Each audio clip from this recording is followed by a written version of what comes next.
believe in the ripple effect.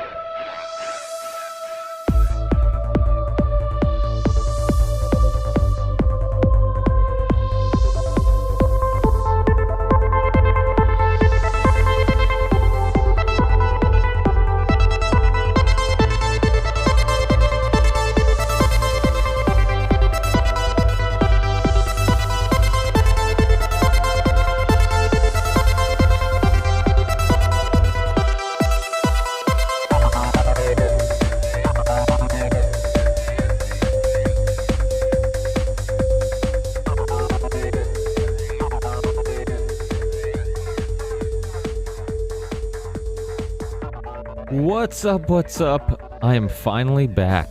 Welcome to the Ripple Effect Podcast. Of course, I'm your host, Ricardo Rendes, also known as Ricky Varandas, and a great episode for you today.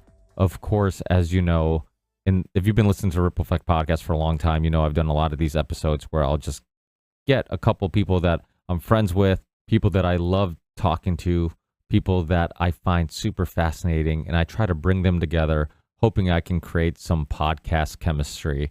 And today I did that. I brought my dear friend, Dr. Jessica Rose, onto the show with my other dear friend, Monica Perez. They're both regulars on this show. They're also regulars on my other roundtable discussion show called The Union of the Unwanted, which is a show I co-host with Sam Tripoli from the Tinfoil Hat Podcast, Charlie Robinson from Macroaggressions, and Midnight Mike from the OBDM show. But the regulars, so I'm sure you're familiar with these two guests, but this is actually the first time they've ever been together on a podcast. And we were brainstorming some topics to discuss. I wasn't 100% certain on what topic I wanted to focus on, but I did have a couple topics that I thought they would really enjoy discussing all together. And AI ended up being the one that really stuck. It was the one that we opened up this discussion talking about, and it really ended up being the focus of this episode. But before we get into this very fascinating discussion, I want to remind you guys, this is a value for value show. If you get any value out of these discussions, please consider giving some value back. I'm going to keep this intro short in regards to talking about my sponsors and ways to support the show, because all the links are in the show description, and I haven't done a show in a while, so I want to make sure you guys can get right into the meat of the show and right into the discussion. But if you want to help prevent another long hiatus, please consider going to the show description and checking out the ways of supporting the show. Also, you can go to therippleeffectpodcast.com and find all the ways you can donate to the show, buy merch, or help out by checking out my sponsors, which are all dear friends of mine and people and products I enjoy and love. That's it for now. Now enjoy this amazing conversation with Dr. Jessica Rose and Monica Perez. And by the way, we open up the discussion talking about Joe Rogan episode 2156 with Jeremy Harris and his brother from Glassstone AI, and they join JRE to talk about the dangers and the concerns they have with AI technology. And this was one of the videos and episodes that I sent to my guests, hoping to possibly be a topic we discuss. And of course, it ended up being the majority of what we discuss on this episode. So enjoy this amazing conversation with Dr. Jessica Rose and Monica Perez, and I'll talk to you guys in the next one. Peace.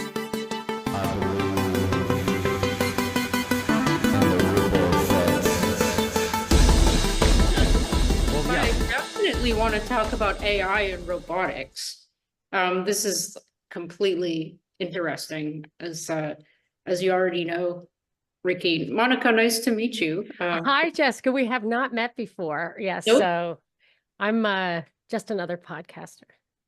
So Well- I don't know if you've ever. I used to have a radio show, and before that, I was an investment banker. So I have no science background, but I can add. I can add numbers. Numbers don't scare me, but yeah. So I don't really know. I mean, I'm interested in the AI topic, and Ricky sent us a video earlier of the Jeremy. Is it Jeremy? Jeremy and Edward Harris.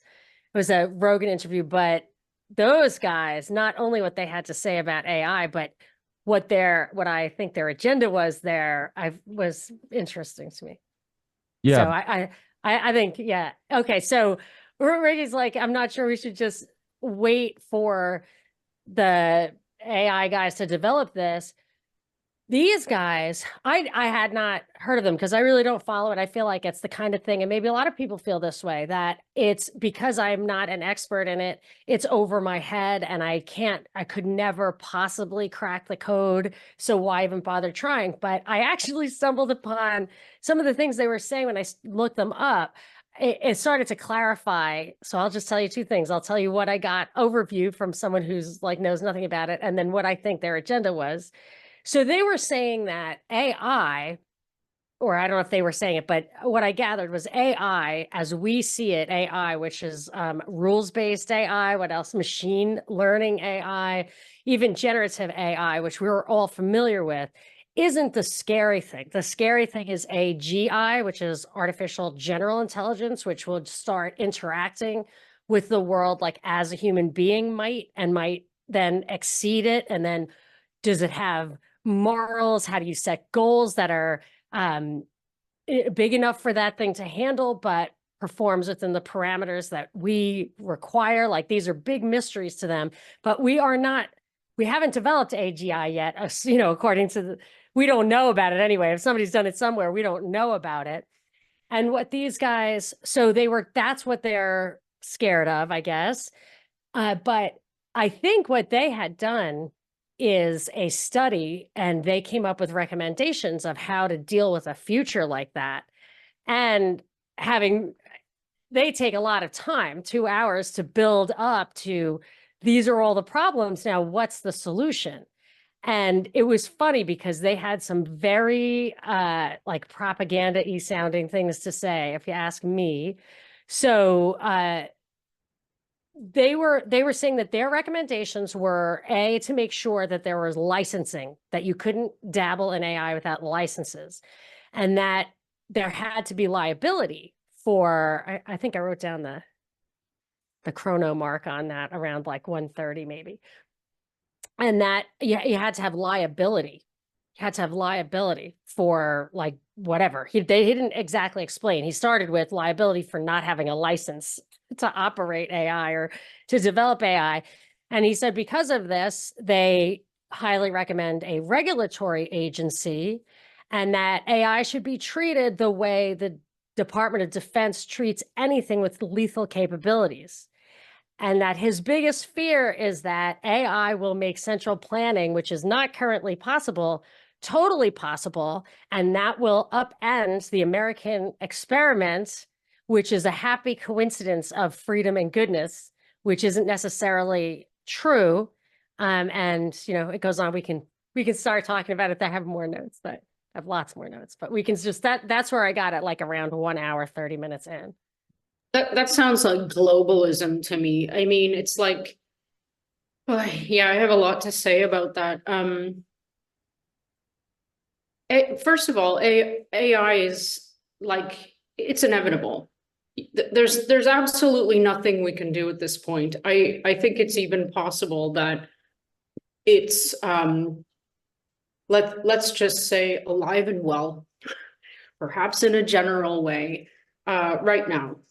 We wouldn't know if this thing ever evolves to the point where it passes the Turing tests, or like, is not discernible from, say, let's just say a regular human being right now.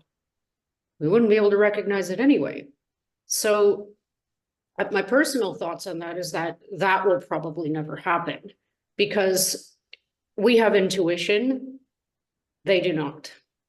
There's no way an artificial intelligence, or whatever you want to call it, could ever truly mimic a human. Can an imposter one real good. They're doing that all over Twitter all the time, right? But yeah, that's my initial feedback. And shout out to Noosa Longboards. Sorry, I love you guys. Oh, nice, yeah. And so you've got that whole Carrie Mullis thing, or dovetail with his, but the greatest thing on earth, from a guy who might actually be able to discern what's the greatest thing on earth, surfing. But another thing they mentioned was that there's a point at which the AGI is a danger to humanity. And I actually coined it right on the spot, the Terminator threshold, where it's no longer a good and we can't control it. So you not only, I mean, you just said that you don't think that they will ever truly be able to mimic us, but do you even if that is true, do you think that we will never pass the Terminator threshold? That I just It's really interesting that we have to talk about the Terminator, right? I love all of those movies, Oh except my for gosh, there's a new one, Terminator Genesis, which was not that bad. I mean, it's not that new, but it was not that bad again, except for which one? Which one didn't you like? Genesis was the second to newest one. So the newest one is really good. I don't know how Oh, they is it really?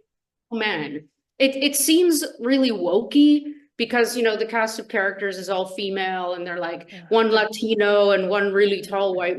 It's freaking beautiful, in my opinion. I love it. All right. I've watched it many, many times.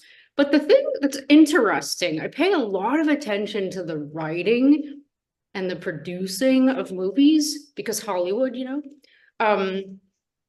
And every single time, and if nothing is by accident, right? The Terminator turns into kind of a love He's a character. good guy, yeah. Yeah, he's the dad to John, you know, in the second one. And I cry every time I see that. It's something I cannot do. And it's like, how interesting is that? And it kind of, I mean, you know, I don't put too much weight on movies, but I do pay attention. And I think as time is going on, I think I'm starting to become an optimist with AI or where AI is concerned. I think that there's I could be totally wrong, absolutely 100% wrong. But I don't fear that they're going to be the reason for our demise. I think we could probably do that all by ourselves.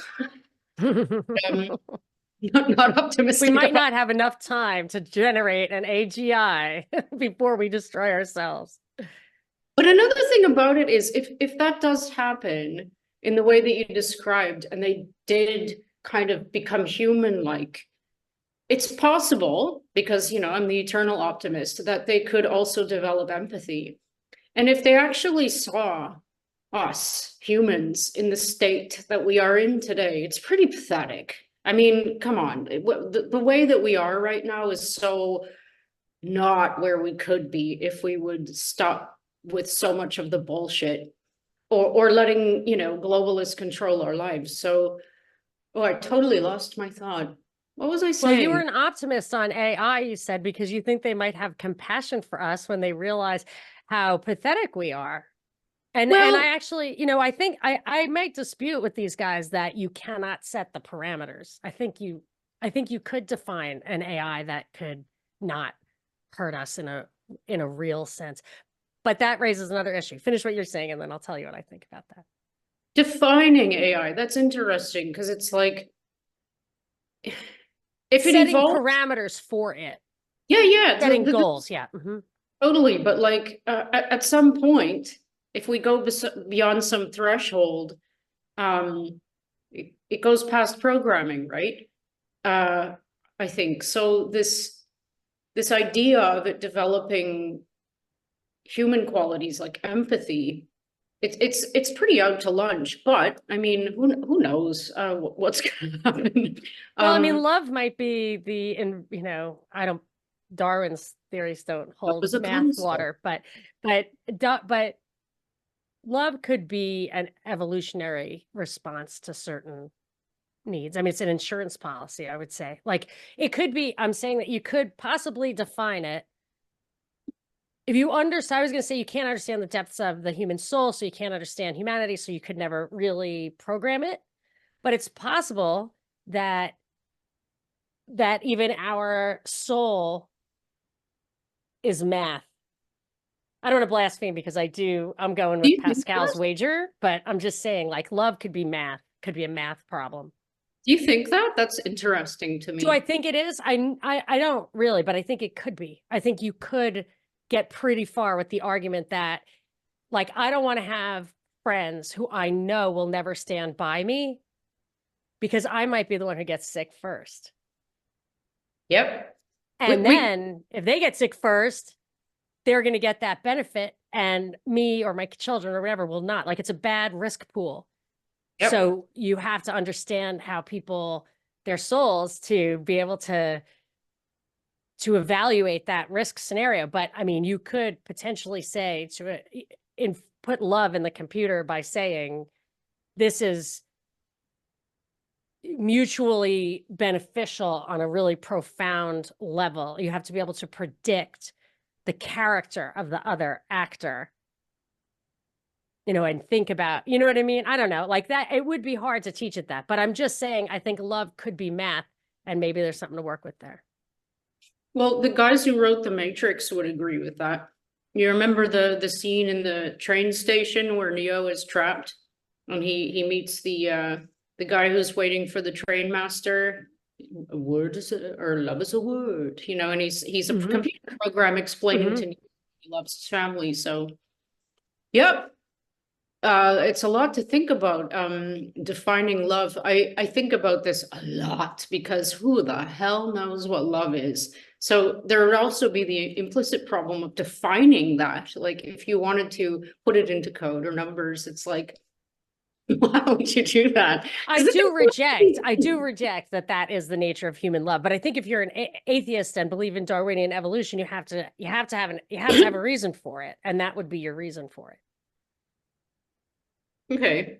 I mean, otherwise, why would altruism, right? Altruism, to the atheistic Darwinist, altruism has to be rational, like purely rational, to have emerged over time. So I don't know. I'm just saying, I think you may be able to define AI, like, I don't know, or give it morals, but they back up the moral question way by saying, even now, you can't let AI, and these are the guys who want liability, you can't let AI tell people, if you say, how do I bury a body? The best way to dispose of a body. You can't let AI answer that question accurately, because you'll be helping somebody cover up a crime.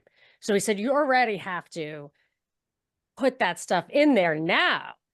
So I'm thinking, if you're going to tie its hands now, you're probably never going to get to the AGI anyway, which is, I don't want them to get to the AGI, but I also feel like they're going to use this subjective morality as an excuse for the kind of censorship and social engineering that we know they're already working on for AI. I just don't want it to be weaponized against me, but like, this is we should talk about the hubris of man now. It's like, what makes anyone think that you're ever going to be able to control this or determine the outcome of letting it learn as it's going to learn infinitely? Like, technically, it's exponential. It doesn't have a cutoff. It's not alive. It's not a logistic curve of learning. It's like, you can't predict that. So, yeah, I don't know. I don't like I don't like systems of control in general. I mean, anytime somebody says, well, we have to regulate this, it's not that I don't believe in rules. I think rules are great. I follow them. I think that we need them as a community of beings. Absolutely. But we definitely don't need oligarchs and dictators.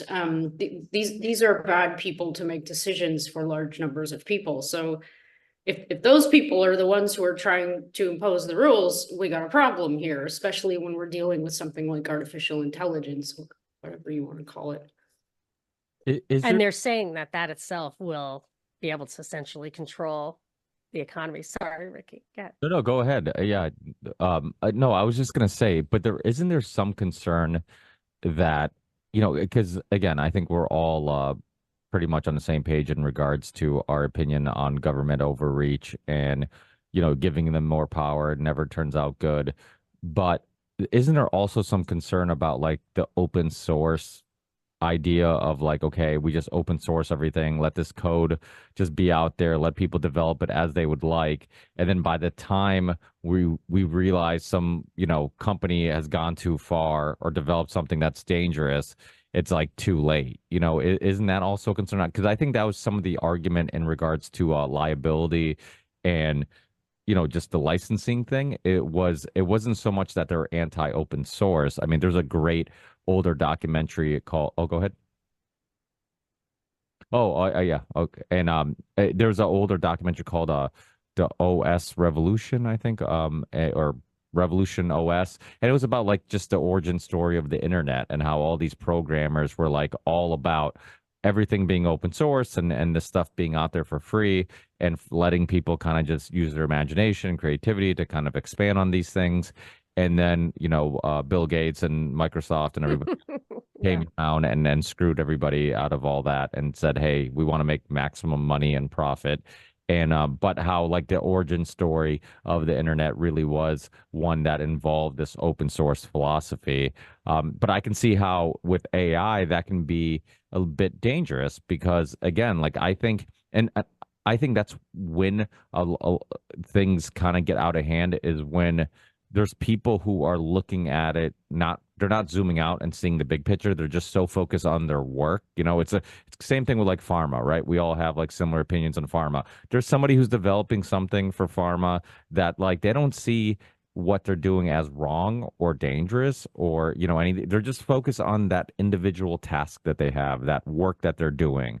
And then Usually because they don't know what it's going to be used for and they don't have control. exactly. And then somebody with suits and ties are like, how do we make a lot of money with this thing? And then that's when things get out of hand or, used for something that it wasn't designed to be used for or whatnot. But I think the problem with AI, we have a lot of individual programmers and little startup companies and now not even just startup companies. I mean, on that podcast, that Joe Rogan podcast, I talked about just the nuclear power that they're developing just to kind of keep up with all the processing power and all this stuff because things are just expanding so quickly and they just need like just ridiculous amounts of processing power that this is happening so fast and people are so caught up in that development that how many of them are actually zooming out and saying, what are we a part of? What are we a part of creating? What is the end game? Where is the Terminator threshold. I love that term. Especially because the first conversation Jessica and I think, ever had, we talked about Fear Factory, the metal band, and we talked about the Terminator movies and, Nice. and just a lot of this man versus machine, type of ideas. But it is scary because I think that as we speak, there's people developing technology that I don't, that could lead to all these dangerous things that were, this future where we could have AI tricking us or, something uncontrollable. I mean, we're giving them all this knowledge. But that's the other thing too. Like I've heard people like even Rogan said, like, oh, what if they can solve our political problems? What if it can? I'm like, but it's not the all-knowing like creator that like we're dreaming of. Like this is something that is like its opinions just like humans, right? Like a lot of humans think that like, oh, we're just logical thinkers, we're critical thinkers, and I'm just looking at all the information and coming to a conclusion. But the truth is like based on what information you're getting, that conclusion can be controlled. So AI is no different. Like, oh, I'm just feeding it information. But what information are you feeding it? And how much of some information are you feeding and not? It's almost like when people are like, oh, let me ask Google. Let me ask Google. Let me ask Google. We have slowly started molding our worldview that Google has the answers. And I think that it's literally participating in what we're doing. And that's like convincing kids and that will eventually be adults that like, hey, you can trust the computer and it has the answers. And I think it's a baby step in that direction. Like we're far from that end game, but like I can see it molding our perspective. We're like now we just ask Google and we're just like whatever answer it gives us, we assume and we have this faith. And like we always say, like the scientists and the materialists, they have to have faith in their worldview too, right? And they have faith in this machine, in this AI, in this technology having the correct answer. We're just assuming that like it knows better than us. It's really, Nobody sorry. nobody's doing research after they get that Google answer. Everybody is just accepting that Google answer, right? So it's like that's the part that I'm looking at, and I'm like, we're little by little already accepting technology as knowing better than us. And when are we going to get to the point where like now we are looking to AI to make all the most important decisions in our world, to, like all, and it's like, and then we're naive to the fact that like, hey, these it's no different than when people are like, hey, I'm getting these algorithms that I guess they're just feeding me what I like because these algorithms are based on like what I'm certain, and then we realize like, oh crap, no, there was somebody behind the scenes controlling those algorithms, and they weren't feeding me what I liked. They were manipulating what I liked and telling me what I liked on purpose and swaying what I liked in one direction or another. It wasn't organic. So those are all the little things that scare the shit out of me. That's exactly what I was going to say. It's a closed sphere to start with. So you're only allowed to search, or you'll only have a certain amount of information that you can access on certain, search engines or whatever. And that's feeding back into the AI. Like that's how it's learning. So it's restricted. It's like a what do you call that? What do they call it? The echo chamber E. And so, but it's an owned echo chamber. So it's like, you guys remember when I think it was an AI was taught to be racist in like a few hours and they had to shut it down? That rings a bell, yeah. Yeah, so it's like that. Yeah, of course, you can literally train Right. it on anything, and this is what freaks me out about Twitter. Twitter's like this.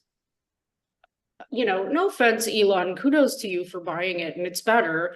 Well, I wouldn't know because I wasn't on it before, but it seems so much like a cesspool to me most of the time, because I remember back in the day when I was on Facebook, I would get these these ads and these posts about like Trump when I was like really anti-Trump, and I would like rah, and I would rage out at my screen and have all these emotional responses, and I realized, I stepped back one day, I was like, oh my God, I'm like 7 a.m. raging out at a computer screen about something that I haven't even verified. And I'm like, so it seems that Twitter does that a lot to me. And I think, to everyone, it's kind of designed that. And the more I look at it, the more I'm like, wait now, this is data combing. Every single thing that I post is painting a profile of me. This is going to be used, to gather information to determine my social credit score. That's what I think. It's also the learning, it's a great learning tool for AIs. They can learn about human emotions and desires and what we like to buy and what we don't like. And they can learn about politics and finances and all this stuff and how we feel about that. So, but on the other hand, it's like, even though it's supposed to be free and open source, it's not. Everybody knows that.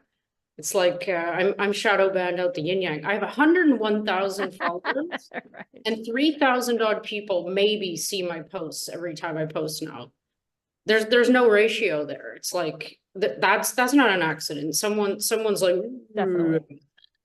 dialing down the Jessica, and so it's, yeah, I don't know. I noticed that actually in the Elon era, the shadow banning got like perfected, like really perfect, I think. But that might So have, that they don't take people down. But because there was a story about, I forget who it was, that actually it was somebody who was friends with Alex Jones, and they were talking about this, about how Alex and some other people who had ties to Elon Musk and talked to him or whatever, and they had a conversation with Elon about how apparently previous programmers or maybe even programmers in the company now are hiding it in the back end, and Elon's trying to figure out like where they're putting it and all. So these are all other issues that people have to kind of consider, like the fact that like maybe you get some, rogue programmer who all of a sudden says, "Hey, I'm going to do this for the greater good, and I'm going to shadow ban people without anybody knowing." And it just again, like this idea that anything in the technology world is organic is, I think, a little bit deceiving. And even it wouldn't have to be rogue. It could just be infiltrated. And about like that world that you're training AI. I read an article about it was on Quartz, which is a internet magazine, and it was the NSA roots of Google. And it's not just that you're training AI, but AI can be training you the way this is. So what it says is two things about they decided they wanted to go beyond Facebook, which like CIA had a thing called LifeLog, which was basically exactly the same as Facebook. It wasn't catching on because it was CIA. So they closed it down. Happened to be the day that Facebook opened up. But Facebook is you placing things. So Google, so that's how they get an insight into your external 3 dimensions. But Google is your searches. So that's the internal. That's the 3 dimension of your mind. So they get more out of that, but they wanted it to be paid for. They didn't want to have to pay for it themselves. So it's a commercial company, but like Sergey Brin and stuff, that was definitely NSA roots there. But besides that psych thing, I read somewhere else, also a government document, about how one of the ways they commit warfare against the population is to enhance dysfunctional subcultures. Enhance dysfunction, which we see here. They say they only do it externally, but you can see them doing it here. And when I read that, plus some of the other stuff from the Google article also said that the way they can really manipulate a person is to control the birds of a feather group. That's what they called it, birds of a feather group that person engaged in, and make them more refined. And when you do that, you get that echo chamber, you get that kind of crowds and power thing. You get that like big, the influence. You can see how people really move towards like a crowd can change. The morality of a crowd is different from the morality of every single individual. And what I thought the next step is, okay, they can direct you to birds of a feather, but with even half-assed good bots in a digital space, your birds of a feather can be entirely no other human being. So just you, and you think you're in a community, but it's basically costless to scale like that if it's automatic. So the people who are making you crazy on Twitter, there could be something that they're not real. They know it makes you crazy, and they know it makes you crazier. And that's what's driving it all. Not to mention, I think it is underestimated how much of the PSYOP is just wasting your time. Yes, definitely. You got to read that article I just posted. I wrote this today, and it's really resonating. Not exactly what we're talking about with AI, but it's about infiltration of social media primarily. And it's kind of my personal take, because I'm the bearer of attacks quite often. And I find it fascinating because, like, I don't know, it's not something I've experienced before. It's really long, but yeah, it's about infiltrators. Oh, yeah, I can't wait. Referenced Glenn Greenwald's article here from 2014, which is brilliant. I didn't know about it till I started doing research here, and it really outlines from 2014. Yeah, 2014, man. Yeah, it's called, I'll just read out the title, Psychology, a New Kind of SigDev, How Covert Agents Infiltrate the Internet to Manipulate, Deceive, and Destroy Reputations. So this is something, that a lot of the COVID dissidents are facing and have been facing for years, including myself. So it's like, yeah, it's a fascinating subject matter because it's really real. And these are government agencies, and they're pitting what they're saying they should be pitting against our so-called enemies against us. Right. So it's like, who among us, what you were just saying is so fascinating to me, by the way, about like you being only with bots. But like who among our circle, because they even have these things where you can like find your circle of people on Twitter or something. And like, how do you know who they are if you haven't really met them or grown up with them? Like, That's the and other thing. Yes. Not just if you haven't met them in person, but I think about this with other relationships, and I actually wanted to take a little detour on this conversation. This is the perfect time to introduce the idea, which is that we don't have communities anymore. My mother pointed this out about World War II. She said all the boys left the little towns, the farms, and everything like that during World War II to go to war, and they never came back. And it totally changed America, absolutely changed America. And I feel like once that all ended, the like sleepaway college totally replaced that function of just messing up our communities. And I think about not, I mean, how many people, like your spouses or your kids' spouses or whatever, your nieces and nephews, you don't know those people, or people you work with closely, other podcasters and stuff. You don't know them. If you knew their families or like had a mutual friend, you'd be like, yeah, but that guy always, he's full of shit. You would know that. You wouldn't have to like spend years to figure that out. And that I think is not unintentional. And I feel like that's a major problem. agree completely. Yeah, it's a tactic outlined in this piece by Greenwald that I mentioned. It's there's 4Ds. There's just let me quote so I don't get this wrong. Deny, disrupt, degrade, deceive. So it's like it wraps really well into what you just said, because if you let's say you grew up with someone and you just know them, their soul, like you used to like throw mud at each other and stuff. It's like no matter how many people came to you and said that person's no good, you could always, this is what my article's about, you could say in certainty from inside, all of you are wrong about this person. I know this person. Right. And you'd have to start thinking about why these people were, descending upon somebody that you absolutely know is a good person type thing. So you're right about the disassembly of community, the spirit of community even. I mean, this attack on farmers that we're seeing now, this is not only an attack on food supply, man. This is an attack on us, humans, culture, the culture of healthy living, the culture of community, the culture of feeding each other, give and take, neighbors, all of this stuff. So that folds in as a stepping stone back to another layer of what I wanted to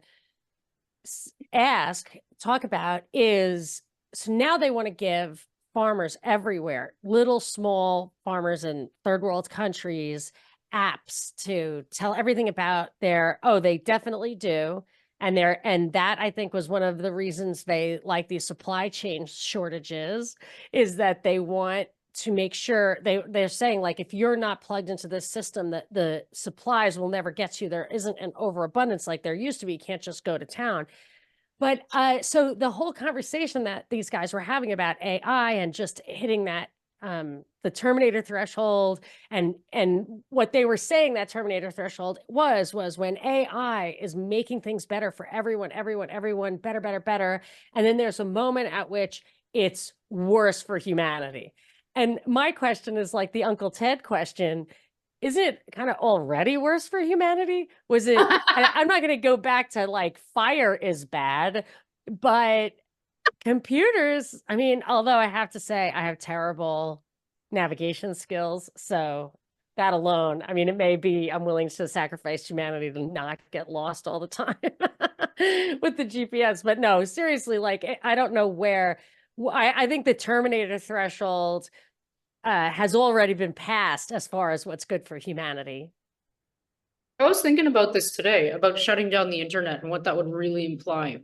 Because I'm like, sometimes you see these things on social media with this gorgeous house and by this pristine water, and it says, for $1 million, would you live here without internet? And I'm like, who the hell would say no to that? Yeah, I'd pay double. I'd pay you to do that. So I'm really like not uncomfortable with the idea of unplugging. I don't have a phone, which does make life a little difficult and it does alienate me in a way, but my quality of life, I think, is better, and it makes me a better observer, which is, it's a huge part of this conscious living thing. But oh God, I'm getting old, man.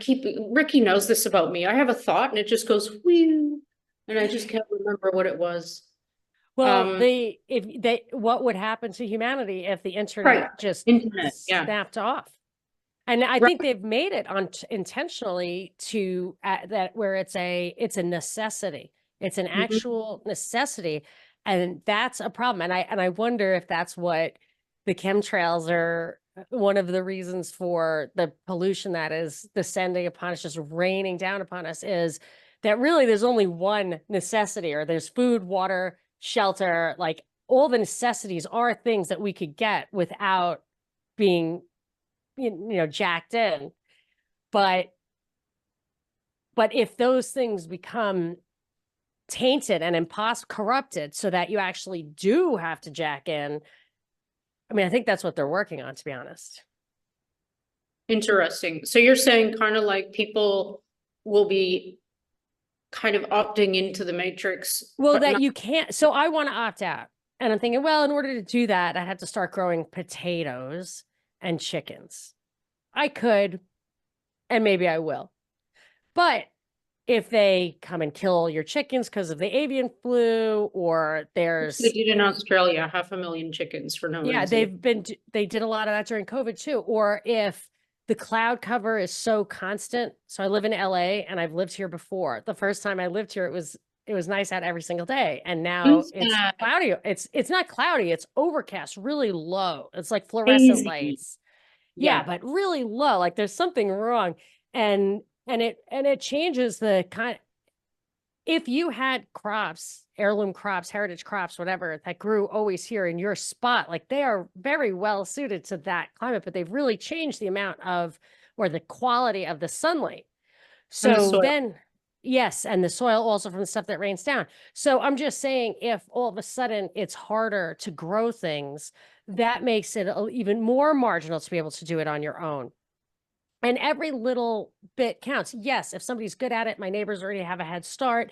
Their chickens, maybe they'll come and kill the chickens, but marginal deterrence can be pretty powerful. So if it's just going to be harder and harder to jack out. Like we may be the last generation who can, because we had the possibility of savings.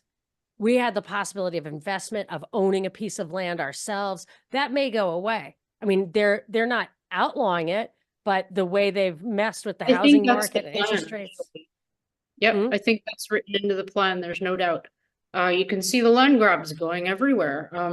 There's also, the buying up of the farmland. You're absolutely right. But to me, it just means that we have to fight all the harder to destroy, like utterly destroy the mass polluters, for one thing. I mean, the chemical shitstorm that is the food industry, the factory. I don't even like saying those words. Yeah. It's a nightmare. I mean, I don't want to get into animal abuse, but it's like, what are we? Why have we industrialized living beings for? Bleh? It's like a disgusting concept to me. It doesn't. It's not necessary. If there was more of a focus on, you guys already know this, but it's like, if there's more of a focus on promotion of health for reals, not this version of health that we're dictated by or dictated about, then we would be promoting much more diversity in farming. We would have healthy cows, chickens, pigs, whatever we're growing for food. Because I don't have a problem ingesting flesh. I used to, but I don't. But I think it needs to be done in a so-called humane way. Like, all things can be happy in their lives, and it's one of the things I always ask when I do eat meat from the person I'm getting it from. I'm like, were your animals happy? And I'm dead serious about that. Well, and the quality of that pasture raised animals, worm, chickens that eat worms, it's like a step change or whatever. Like it goes from being bad for you to being good for you. And of course Exactly. it's more natural. And it's like, that's why I end up, I feel like all arrows do point to God. And at that point, because like the good is good. Good is good. And it just keeps going like that. But big pharma and big ag, I think there's a lot of overlap in ownership. I've never really dug into it, but the conflict of interest as far as humanity goes, to have pharmaceutical companies who who sell the antibiotics that animals take when they're not happy, also get the benefit of us being sick from eating the sick animals. I mean, 100%. and I don't actually believe that the natural state of economics is that kind of consolidation. It's really not. That kind of stuff happens when a lot of policies and regulations, and you need to have an environmental group, you need to have a legal group, you need to have all these things. It starts making it where the economies of scale of just corporate entity is so big that that a little guy can't really function with like a license or the liability protection or whatever these guys are suggesting for AI. So big companies that, when it gets to that point where the fixed cost of just having a bureaucratic apparatus is so big, those little companies just go away. Even the quote little family farms, $billion farms. I don't know. There was something here in California where a couple of these farms was bought by a financial institution, and they're being accused of, it was two big $billion farms, family farms, old timers who actually stayed in the business, wanted to keep running it. I think they're accusing the financial entity of intentionally running the thing into the ground, I think because they wanted to repurpose the land. Yeah. So there's a lot of shenanigans going on there too, but they're a freer market. I understand. I'm open to the idea of like regulating stuff, but a freer market, I think, would end up giving certainly more variety, more honesty, more transparency, because people would advertise the value of grass-fed cows and worm-eating chickens and everything. And we do hear it somewhat now, but there would be value to it. But a lot of times, like raw milk, they want to make it illegal because it could have, I guess, bacterial contamination or whatever. Yeah.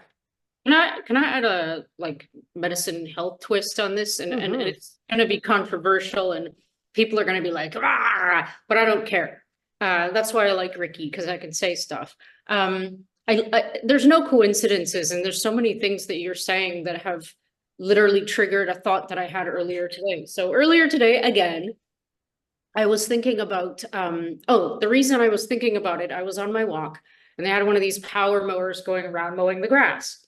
And I was thinking about grass allergies. And I thought to myself, I bet there's no such thing as grass allergies. I bet nobody's allergic to grass. I bet they're allergic to pesticides in the grass. That's why they react. I bet there's no such thing as a gluten allergy. I imagine that this is people who are just reacting. I have that. I have celiac. Yeah. Well, I'm not saying I have an antibody response to whatever. Something. Yeah, I don't know. So I don't know. You. Yeah. So yeah. I question this because it ties back into what you were just saying. Food, pharmacy, not farm. Food pharmacy. Let's keep everyone kind of low level sick and inflamed so that they'll have to buy our crap. Let's make sure the food is tainted. Let's make sure that autoimmune diseases are right up there all the time and everyone. And the other thing was the problems with dairy. I wonder if people actually don't have a problem instead with the antibiotics or the hormones in the milk or the dairy. Yes. Product. Oh, yes. I believe that's true. And actually, I used to not be able to have dairy at all. But when I quit the wheat, which I absolutely had to do, now I can eat dairy again. So I don't know if you just to Europe lately. Have I been? It doesn't. No. Yes. And that did not help. Russia. I was in Russia and it did help. And then I realized that they were using buckwheat which is not. Yes, So exactly. that works great. Buckwheat I can eat no problem. Buckwheat's great. They make pancakes out of it. But I have to tell you a funny story about the chemicals. So my mother's real old school. She died recently at the age of 95. So she's super old Wow. school. Yeah, she's like her parents were Irish off the Well boat. done. And I attribute her longevity to the fact that she was unbelievably cheap. She wouldn't buy anything. She didn't like to shop. She was not the first mover. Right. Yeah, she just like she would just other people's anything. So she never would buy cigarettes or booze or just didn't go to restaurants a lot and never, I mean, somebody brought Wi-Fi into her house eventually. Hello, Schmoopy. She looks like a tiger. So she lived in like Brooklyn until I was born. They moved up and she saw the kind of advents of all of that, like people having lawn services or whatever, which she of course would never have. And when I was young, I'm the youngest of 9. She had 9 children, and my other brothers and sisters were real. I mean, this was in the 70s and 80s. They were just like off the hook and really I was way younger than they were, and they would just teach me how to drink, to curse, to smoke. They would have smoke outs. I was like a doll, like a real, like a fucked up doll with like a missing eye or whatever. It's like I was like a doll of like these reprobates. But so when I started going to parties in high school, I had no off switch. I didn't know, but I was so young, I didn't drive or anything. So my mother was picking me up from a party. And I'm literally on the lawn barfing. I'm on the Oh my God, my parents would have killed me. Yeah. So as my mother drives up and I crawl into the car and she says, "Was that you? Was that you throwing up in the grass?" And I said, "Yeah, Mom, sorry. I don't know what it is. I don't know. I must have eaten something. I Thought it was was sick." water. Yeah. And she goes, "No, it's not something you ate. It's the chemicals in the grass. It makes me sick too." And I was like, yeah, that was definitely it, Ma. I mean, that's what it was. Yeah. That's what it was. So, but, as I think back, she noticed, she saw the advent of it. She could tell like, oh, the Tabakins are spraying stuff on their lawn. Like it makes me sick. Like, but now it's everywhere. You could never identify it unless you were there when it happened. Like the chemtrails, Right. people were like, they were always like that. Like, they weren't always like that. I remember. They're like, prove it. I'm like, I'm not proving it to you. I remember. Like, I don't have to prove it. It wasn't like that when I was a kid. Did you hear how they're trying to work into like the sky background into movies now to Oh yeah. Yeah. It's like, yeah, Realtors. it's always been like that. We'll make them forget as soon as 2 generations are killed off. It's like, But even now, realtors have a program. It's like you pay for it. They will redo the sky because they can't get pictures of houses that don't have chemtrails. Yeah. you're kidding. You could just Google that. Oh, Yeah, that's sky. false advertising. Oh, that's a good point. That is false advertising, but you Huh? can do it. Yes, I've seen that. Paid about for the- blue sky, man. Yeah. If you watch the end of the Thomas Crown Affair with Steve McQueen, the first one, I think Pierce Brosnan remade it. At the very end, there's a picture of him in a plane, and it has like a little, you can see what was, I'll call it a contrail. That's what we used to have. It's just like this 3-inch little thing way in the sky, and it would just follow the plane and just disappear as the plane. It was nothing like what With they no have now. haze in the Yeah, afternoon. no, you can completely see. Blind out the sun. Yeah. So now that I've said that, that's the first movie they're going to go put, they're going to probably retrofit some chemtrails into that movie because it's such a good example of what chemtrails were not. Well, they can do that. I mean, they did that with the Tom Brady roast. Kim Kardashian got booed. So live, anybody who watched it live heard the boos. Anybody who watched it after it was live, they took out the boos. So the boos don't exist. And so I wonder, how many movies, because most people are streaming them, so they can be controlled, they can be, revised and then re-uploaded. So they can go back and something that you think you saw in a movie might not be there anymore. And and that's the thing that's, again, the kind of, go back to AI and the post-truth, post-fact, post everything reality that we're going to be living in. I mean, my wife sent me a video today. She's like, as you can tell, we're big Celtics fans, and we're 2 games up in the finals. But she's like, oh, look at this post interview, the press conference with Porzingis. So she sends it to me. She's like, can you believe he said that? And then I'm like, it's fake. And she's like, really? I'm like, yeah, there's tons of them going around of fake NBA players, just basically, you're right. This is we're talking about the Mandela effect, right? They can literally Mhm. create the Mandela effect in regards to, going back and changing something and everybody believing, so who knows if it's already been happening, but we're living in a world where we're not going to be able to know what is real, what is not real, and it's not that that's not that far down the line. Like I assumed when we talked about the Terminator growing up and we talked about man versus machine, like we thought that was like not going to be anywhere near our generation, and now the pace that things are going, I'm not sure I'm gonna, pass away before seeing, the man versus machine. And then not just that, all the moral conversations that are going to be brought up, right? You're going to have the spiritual people who think maybe it's like satanic and they might protest it. There's going to be the materialistic pro science people that think like, no, science fixes all problems, and that's why, we all get vaccinated, and all that stuff.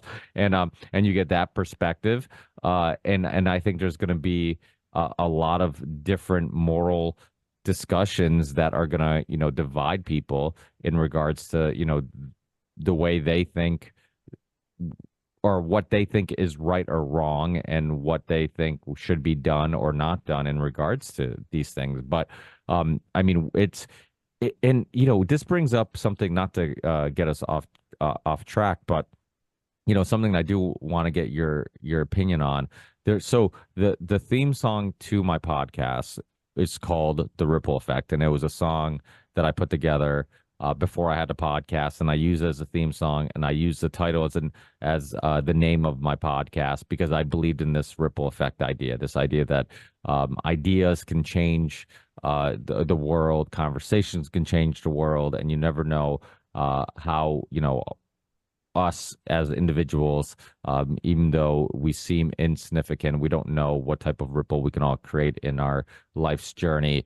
But I also clipped a lot of interesting, just little things that I found interesting into the song. So there's like little things in there that are just like things that I found interesting, like different ideas and theories that I was kind of pondering on and wrestling with.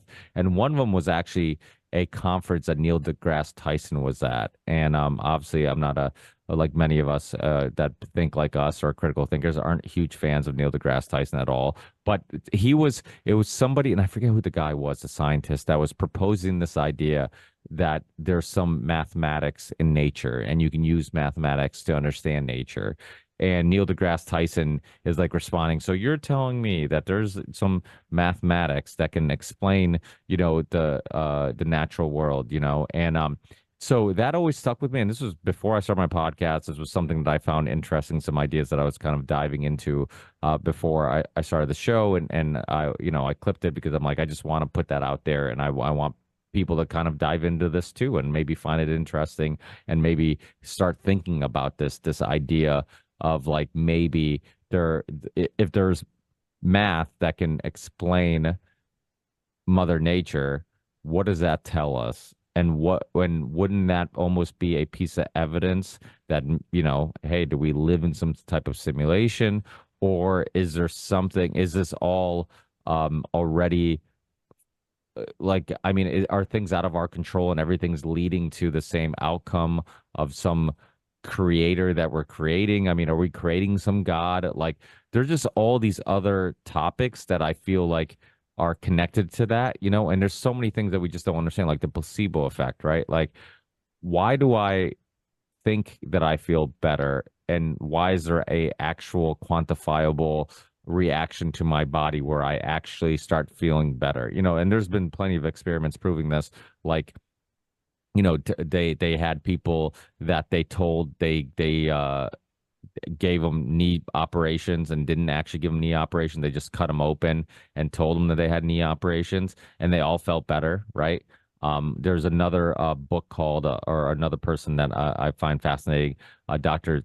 Serrano. I forget how to pronounce his name, but he wrote the book Mind Over Back Pain, and he was like, "What? Are you familiar with it?" Yeah, and this idea that like a lot of our physical pain was like mental. It was mental pain, and our bodies were looking for somewhere to release it. And if you fix the emotional or mental issues, then some of that physical pain gets fixed also. But this like whole body connection and whatnot. But there's all these like question marks about the universe, the nature of things, and things that can't be explained. And that's one reason why I always had issues with science, because I had the same issues with science that I had with religion when I was a kid. When I was a kid, it was like I asked too many questions and people would get upset. And when things didn't make sense and I didn't accept what would seem to be a bullshit answer, people would get mad at me because they just wanted me to accept the bullshit answer. When something didn't make sense, they came up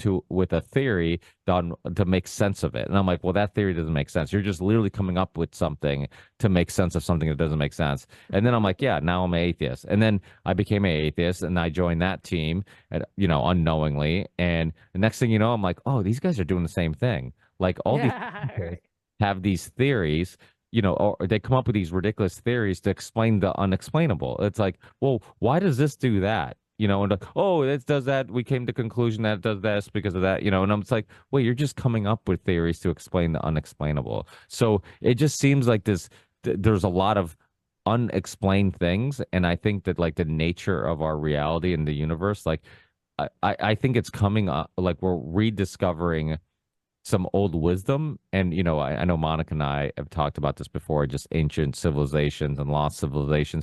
I'm curious if they had a better understanding of reality and Mother Nature, in regards to like tones and, all the things about frequencies and like being able to change matter and whatnot, I don't know if you guys have seen pictures of like the pottery that's like created from like really hard stone or granite or whatever, and they're like, there's no way you could mold these things into this pottery, you with the tools that they, even with modern tools, it'd be very difficult. So it's like, how do they do it? And and there's all this possible understanding of like frequencies and how it can change things and electricity and like all these other things that it's because when you look at like technology, for example, and I forget who said this. I'd love to give them credit, but like they made a very valid point. They're like, if you look at technology outside of the internet and computers, like technology hasn't changed. Like we haven't advanced that much. We're still using cars that kind of run on four, tires and have an engine that's we've been kind of dependent on for a long time. And other types of technology haven't changed that much. If you remove computers, so like our understanding of our reality in the natural world is to me it's very behind everything else. So we're evolving in the digital world, but in the natural world I feel like there's still a lot of undiscovered things. But but like all generations, I think there's a arrogance to our understanding, and we like to assume that we have a better grasp of reality than any generations before us, and that we have it for the most part figured out. And I think that arrogance is probably holding us back from really understanding things. And that's where like you're starting to see science and spirituality cross paths. And I think there is a reason for that. I think that you're going to see much more of that. That's an interesting. Can I respond to do it? Absolutely. Yep. Okay, so a few things. That's very interesting. You're making me think that there's a selective suppression. So we think that we're in this situation where we have this like super rapid technological advancement, and you can see every step of the way it was promoted by the government, financed by it, selected, winners were picked. But at the same time, and maybe like the direction of big pharma is like that, maybe the direction of food, everything. But the actual other answers that may be more holistic, complicated, multidimensional are, I would say, obviously suppressed, like in the media and academics and all that, but perhaps like really suppressed, like wiped out. They kill those people and destroy all their work and everything when they come up with a big discovery. And one thing that I had never ever even heard of before, like 2 weeks ago, was Ray Peat and metabolic eating. So I've never heard of it before, and it's a totally different way of thinking about, like, the opposite of what you do, Ricky, about like intermittent fasting and keto and everything. I'm not saying it's right or wrong. I just never even heard of it before, but there's like cult level Reddits and everything on this guy. Very interesting. The books are interesting. Get into it. You mentioned, Jessica, Walter Russell. Never heard of him before. 5 minutes before the show, zipped into it. I was like, is this like the body electric stuff? Like, what is that? Can you tell me what that is? I don't even know what that is. The Walter Russell. What made you think of Walter Russell when Ricky was suggesting what we talk about today? Oh, sorry, you're muted. Jessica is muted. Oh, sorry. I know about this much about this because I was asking my friend about Terrence Howard. Is that his name? Yeah, that's what Ricky The guy who saying, was on yeah. Rogan talking about the octaves, music, chemistry, periodic table, blah. So he said, "Oh, that's this guy's work," and I'm like, "Okay," and so I checked it out. And Yeah. so this is the guy who developed the theory, like originally. There's a YouTube video which I started to watch just to learn more because I really don't know, called "Discovering Walter Russell, the Forgotten Renaissance Man of the 20th Century." So, yeah, I once I watch it, I'll know a lot more. Yeah. But as far as I understand it, this is the guy who came up with this this stuff that Terrence was talking about. So that's the best answer. Yeah, everything is music. And when Ricky was talking, I was thinking Oswald Spengler, who I don't know if he was a Nazi or what, like he gets the terror, just he might have actually been, just as a citizen voter or whatever, I don't know. But his book, The Decline of Civilization, is very interesting in a lot of ways. And one of them is he thinks everything is math. So he says, if you see disparate architecture or like very different architecture kind of next to each other in a society, that society is collapsing, whether you realize it or not. And Christopher Dawson, who's a Catholic sociologist from the mid-20th century, said, if you're in a society that has different religions, the society is collapsing. And both of them, it's like the same idea, I think, which is architecture and religion represent value systems. And if you do not share the same values, you don't share the same goals, and you're not working towards the same ends, and you're counteracting each other's efforts. And so you may still be like a cash cow. You may still be able to have a high standard of living, but your civilization itself is collapsing. And when the AI guys were saying how you cannot allow it to tell you how to dispose of a body, I immediately was like, okay, the AI at this level, even the crappy little AI that he's talking about, which is really, to me, just a curation and aggregation function at this point with a very high capacity, is already setting values and goals. And he talks a lot about goals, but that's like a values and goals that we absolutely, half of us are going to disagree with. And that in itself might be why AI could never really, if it were left to the open market, it really maybe could never be developed, because it would be at odds with each other, and maybe develop slowly because there would be checks and balances. Whereas what he's suggesting, which is one of the things that guy says at the end of that interview, was I bet the military wishes it never let AI out of its control. It really is something that the US military should have controlled, especially given the threat of our open source AI stuff getting out to other countries and all of that. And I think they might need that. I think they might need to have one central controller of AI to be able to accelerate it exponentially, like they're talking about. Because if shit is math or whatever, or even music, it has to resonate, and we don't we don't resonate as a society for this thing to be something that would emerge rapidly, I think, in a totally free system. But I could be wrong. Might be getting too theoretical there. No, that's and one thing they said on the podcast too, which it's a simple example and concept, but it's obviously as AI advances, can become much more dangerous. But when they talked about like just that little like Mario character that they taught to like go to the left and jump and get this flower, right? And they're like, oh, look, we taught it Right. this. And so it's just kind of an example of how they don't control things in the way that they think they do. And maybe you have less control over the outcome. So they taught this Mario character to like go to the left, jump up, get this flower, whatever it may be. Then they move the flower, right? And they assume like, okay, we taught it to get the flower. It's gonna go get the flower now in this new location. No, instead it just went to the left, jumped where there was no flower, because what they actually taught it to do wasn't to get the flower. It was just to go left and jump. So it's like this perception. Like Starman, who goes very fast through a yellow light. Exactly. Probably Yeah. dating It's everybody. like this. Yeah, so it's like Yeah.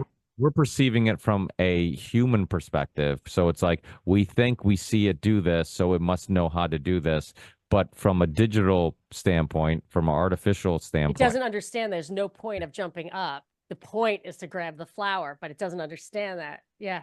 and that's the part that's fascinating, because it's like, okay, yeah, it seems like a simple problem to fix, but now you expand that, right? And you like, what else could you think you taught it how to do that we don't understand, that it's actually perceiving the task as something different, So that's the part that's when cats yawn, do we also yawn? That's so cute. Oh, that's funny. Yes, yes. I make him yawn and he makes me yawn all the time. That was very rude. Well, actually, speaking of cats, it reminds me of mice, and it reminds me of that morphic resonance theory. That's another thing that's Oh, yeah.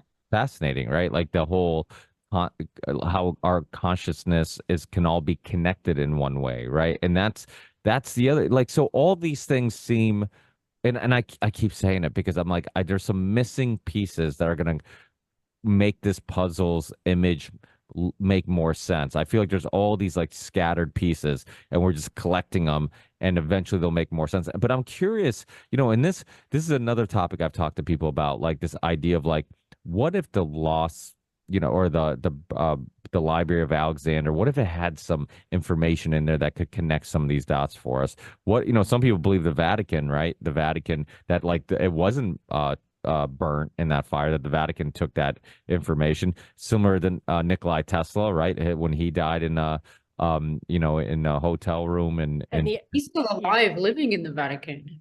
I never heard that. who knows? I mean, I've never What heard. about the Iraq, the artifacts that they destroyed? As soon as the American soldiers got into Iraq, they just pulverized that That was Museum of heartbreaking. Antiquities. Yeah, it's a crime against And have you humanity. guys heard about the world fairs? Like all that techno. Oh, yeah. Have you? Yeah, I don't know. Okay, I like Skeptical Monica. Let's hear. I don't know. One of the things was that was it the Chicago World Fair, or Yeah, is I it the believe so. Devil in the White City thing? But I think that thing just went up in flames right away, that it really wasn't something monumental. It was really something more of a facade. And I asked my mother, who's really freaking old, and she was from New York. It's like, do you remember when the World Trade Center, the World Trade Center my father worked on, but the World Trade Center, the Empire State Building was built, or do you think it was always there? She said, what are you talking about? Always there. Of course I remember it. And she's like, I remember, she saw them all going up. She saw them, I mean, some were already there, like the Flatiron Building. But yeah, she watched it emerge out of the struggle up out of the bedrock. Well, So I don't believe that. Sam Tripoli talked. He did a whole episode on. Yeah, he does Tartaria, right?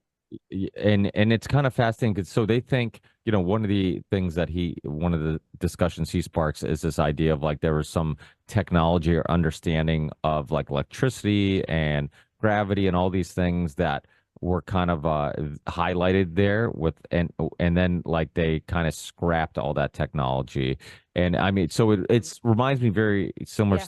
Nikolai Tesla, where it's just like, oh, this free energy stuff that you're researching, like, hey, we need to kind of scrap that and make sure that doesn't keep advancing and nobody else finds it interesting and spends time and money and research into this, because this could change the landscape of, our world and our ability to monetize off all.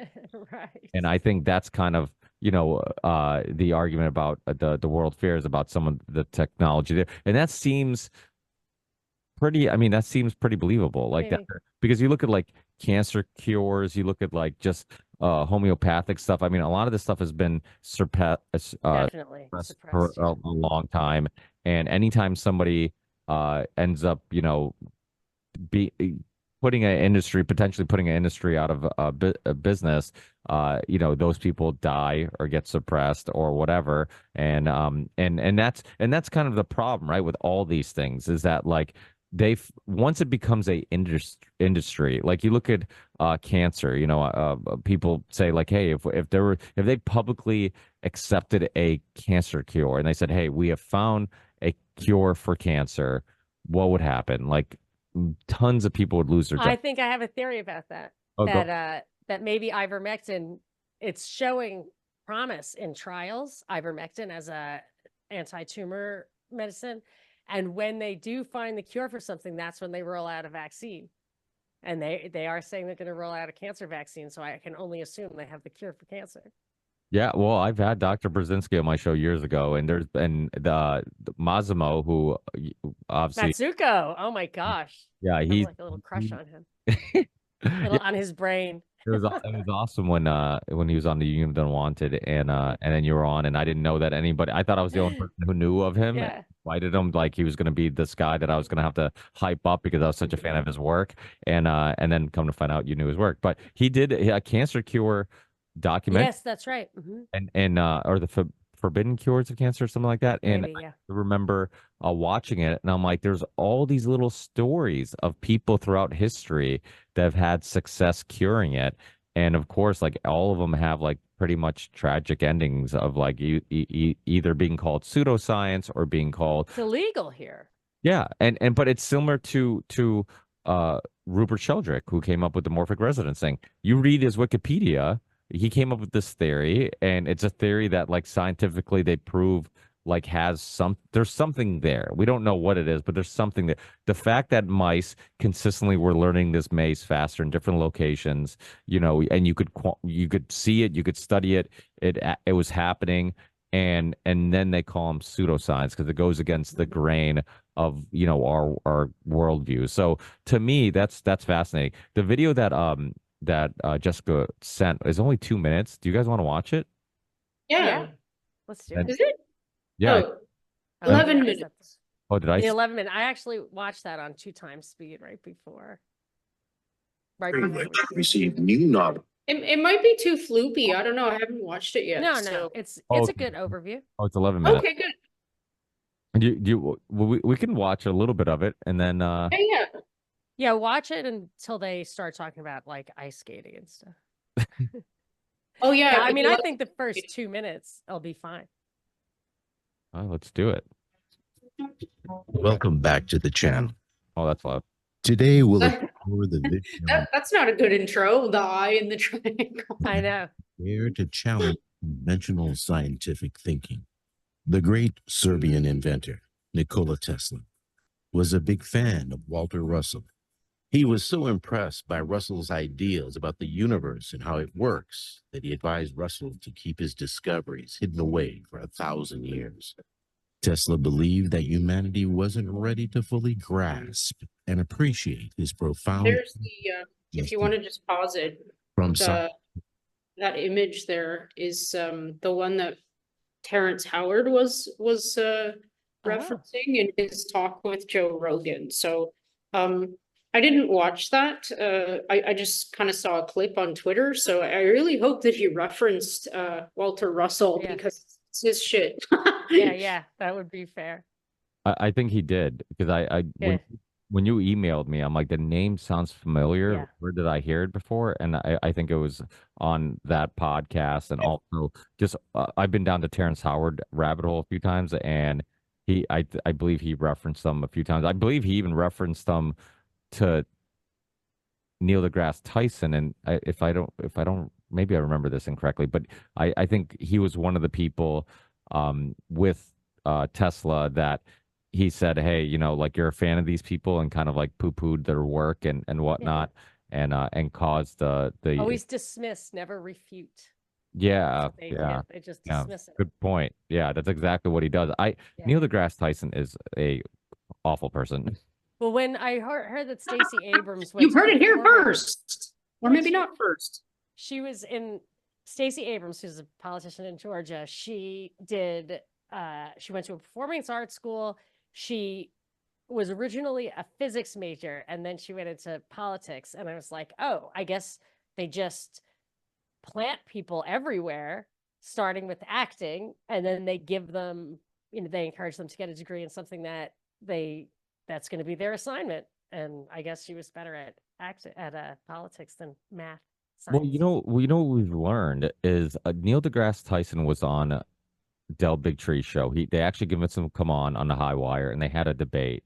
And it reminded me of Dr. Sanjay Gupta on Rogan.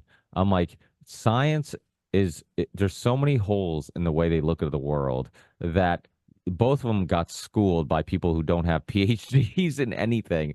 And it's like, so Del Bigtree schooled Neil deGrasse Tyson, and Rogan schooled a doctor, a TV doctor, but somebody who still nonetheless still is a professional, because of his degrees and resume and whatnot. But they're like priests. They're it's a faith thing. The priests of the electron microscope. They're just yep. faith. Dogma. So I'll play a little bit more of this. Hit it, yeah. Mm-hmm. Yeah.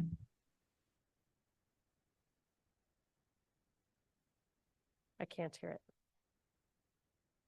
Why can't I hear it, Ricky? Ricky, we can't hear it. Maybe it's because you're muted. Oh, that's weird. Can you hear it now? Yeah, now, yes. Not found widespread go ahead. acceptance among mainstream scientists. His unyielding commitment to forging connections between science and spirituality has left its indelible mark. In his book, The Secret of Light, he writes, Man lives in a bewilderingly complex world of effect, of which he knows not the cause. Because of its seemingly infinite multiplicity and complexity. Cool. He's my miracle. Damn commercial. Oh my gosh. Yeah, 2 minutes, 2 seconds, and then you can skip that. Got it.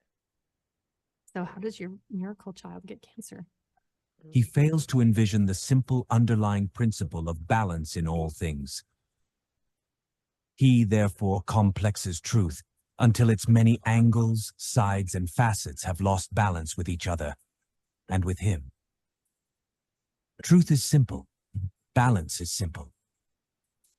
The rhythmic balanced interchange between all pairs of opposite expressions in natural phenomena and human relations is the consummate art of God's universe of light. It is also the law. Russell believed that all matter is created by dividing gravity into pairs, and created a mesmerizing chart that unveiled the intricate dance of every element along a 9-octave cycle. To illustrate his hypotheses, Russell relied on illustrations that are as visually striking as they are mysterious.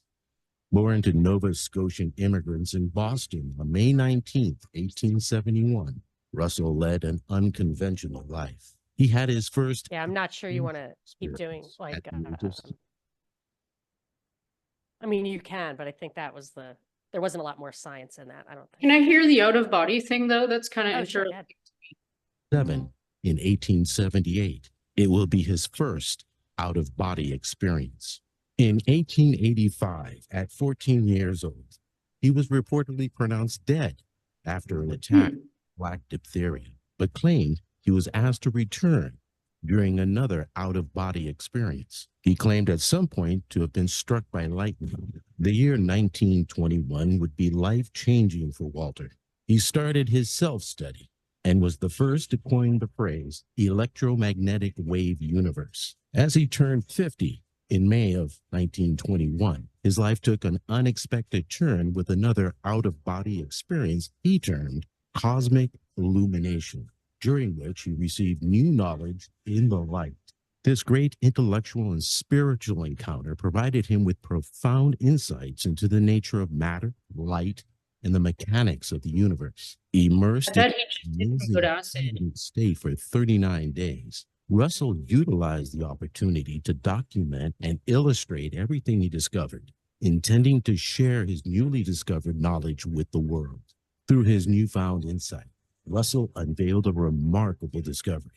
All matter originates from a zero-point field of energy, the genuine essence of the universe. He revealed that We are all electric creatures floating in an electric sea of this electric universe. The electric energy which motivates us is not within our bodies at all. It is a part of the universal supply which flows through us from the universal source with an intensity set by our desires and our will. perhaps the most significant consequence of his illumination was the Russell periodic chart of elements that he introduced in 1926. His periodic table not only offered a clear and sophisticated explanation of the composition of atoms and various elements, but also successfully predicted the discovery of radioactive elements, which had not yet been discovered at the time, such as helium, tritium, neptunium, and plutonium. What is most remarkable about Russell's periodic table is the completely unconventional approach he takes to explain the ultimate framework of nature and its elements, which, according to him, is wholly musical in its structure. According to Russell, nature is divided into a total of 9 distinct octaves or pressure states. These 9 bands are employed to categorize elements based on varying forces of compression and expansion. He wrote, "It will be remembered that no one who has ever had the experience of illumination has been able to explain it. I deem it my duty to the world to tell of it." Walter believed he could now perceive all motion and was aware of all things. The New York newspapers of the day published articles stating that Walter Russell challenged the Newtonian theory of gravitation. It would be more fitting for an artist of Mr. Russell's acknowledged distinction in his field to remain in it. For nearly 300 years, no one, not even a scientist, has had the temerity to question Newton's laws of gravitation. Such an act on the part of a scientist would be akin to blasphemy. And for an artist to question Newton is crass ignorance. With That's fascinating. I didn't want to keep playing it, but it was so fascinating. I didn't want to turn it off. Yeah, no, totally. I'm not a neuroscientist, but I know some, and I don't think they disagree with the electrical being thing connected to brain. I mean, we are electrical beings. And the Earth is an Fascinating. electrical being. It's Mhm. a giant spinning magnet. Like I remember noticing, I was like, we should have free energy.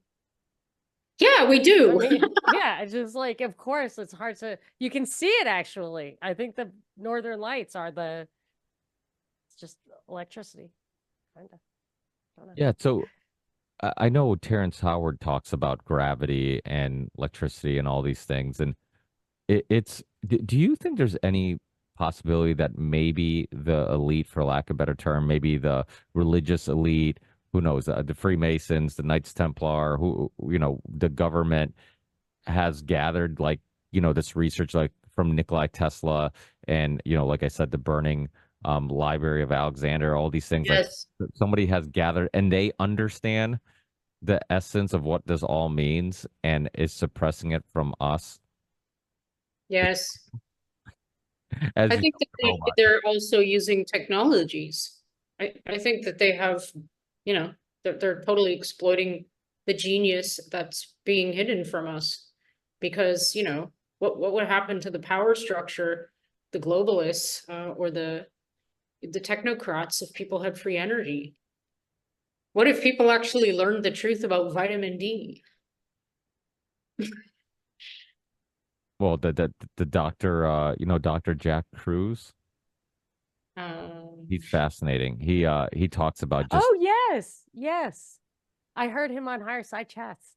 Oh yes, he was on Higher Side Chats. He's also been on Rick oh my God, what's his name? The producer, music producer, real famous music producer, Rick oh my God, Rubin? Is it Rick Rubin? right? Isn't it? He used to do. He did like every new metal album that I grew up listening to, and Oh, yes. Okay. I can't help you with but that. he was on his podcast. That's one of the first times I heard him.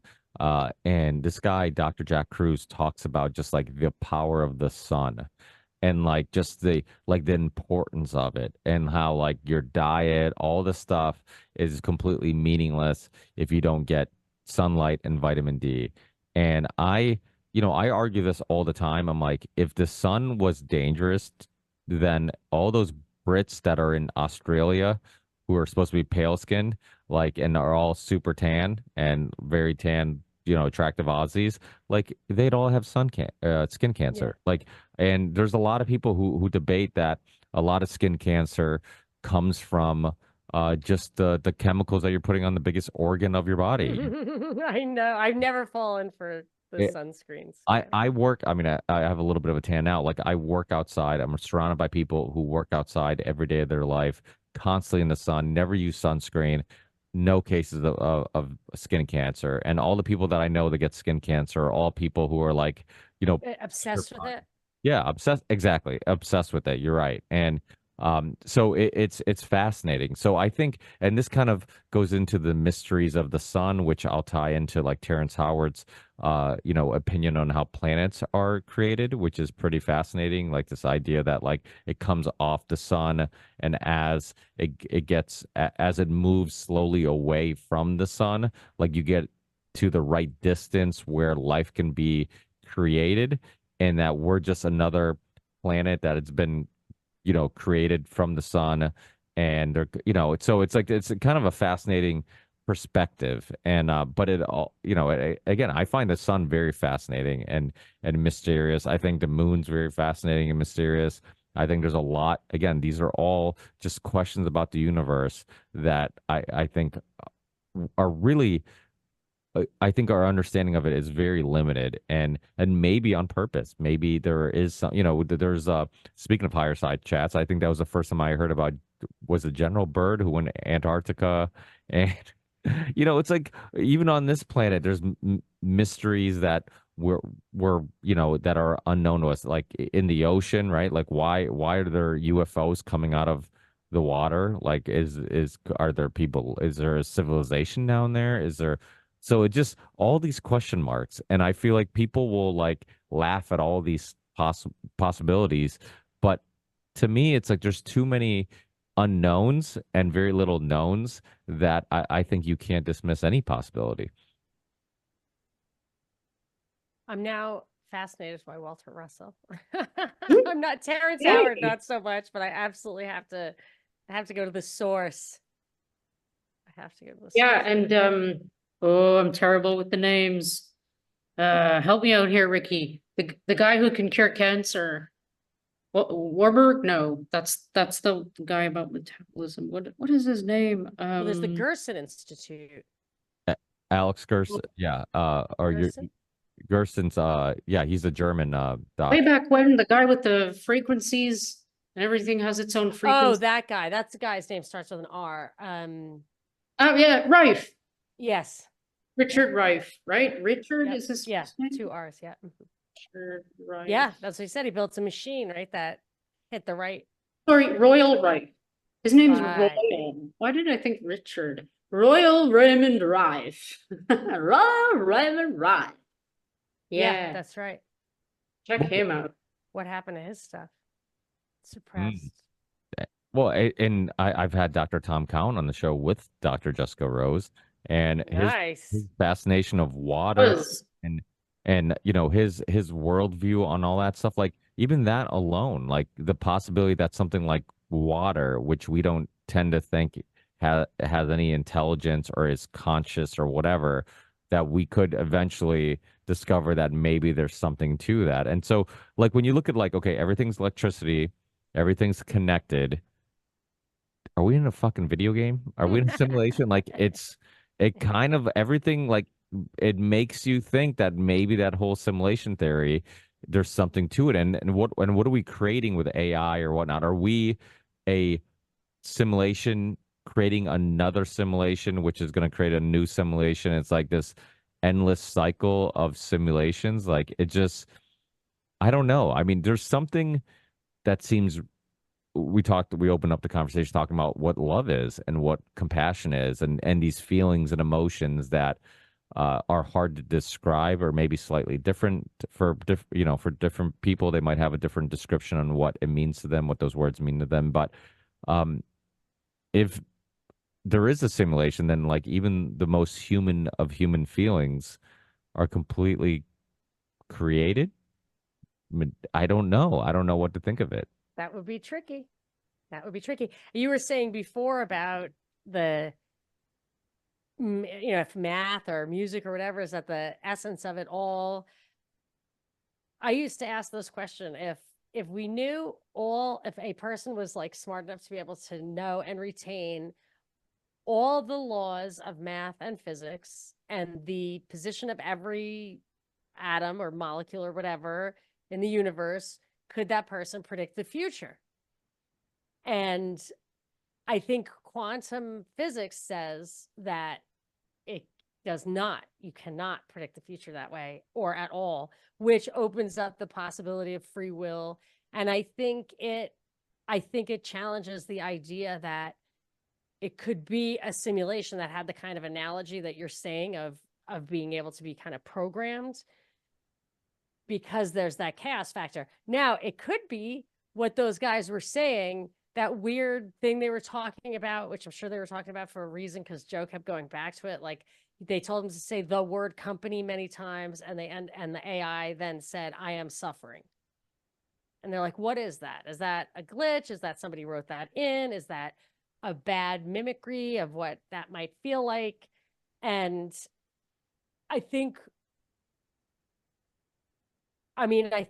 you have to ask yourself or wonder if there has to be an element of chaos to have that kind of. I mean, I don't know if they were saying that that's the first spark of chaos and they have to always write it out. They have to go in and root it out. It's like 25% of their time spent rooting out that element of chaos. I don't know.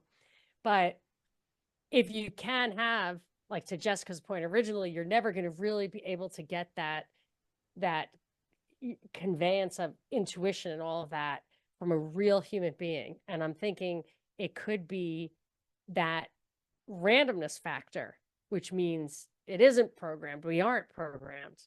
It can't be a simulation, but maybe it can, but that may be the actual essence of the real question about whether you can do AGI, is if you can or control it. Like maybe it requires that randomness factor and it's possible to impart it, but is it then possible to predict? And we can't be predicted. The real universe can't be predicted. I don't know.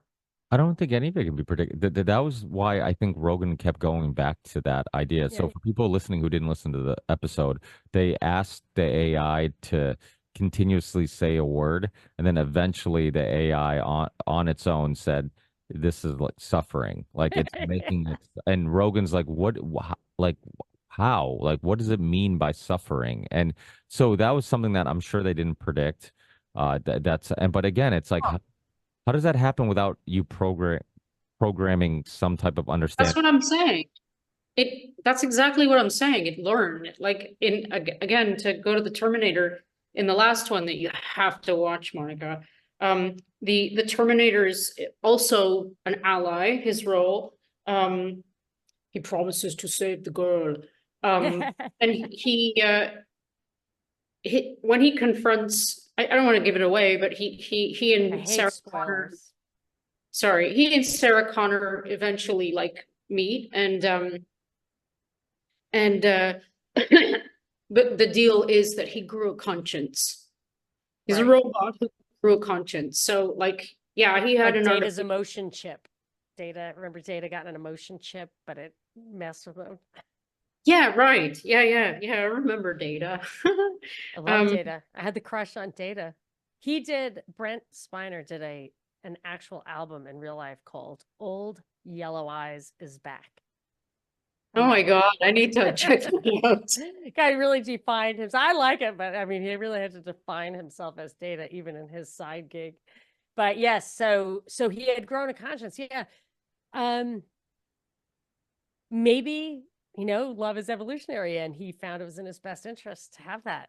Or maybe it's social, like the very un-Darwinian theory that an entire system or species can have like a natural selection. That's kind of, it doesn't work with Darwin. Darwin has to be like every single thing. Like if you aren't as good as the next guy, you and everybody like you is wiped out, and that guy takes completely over that space.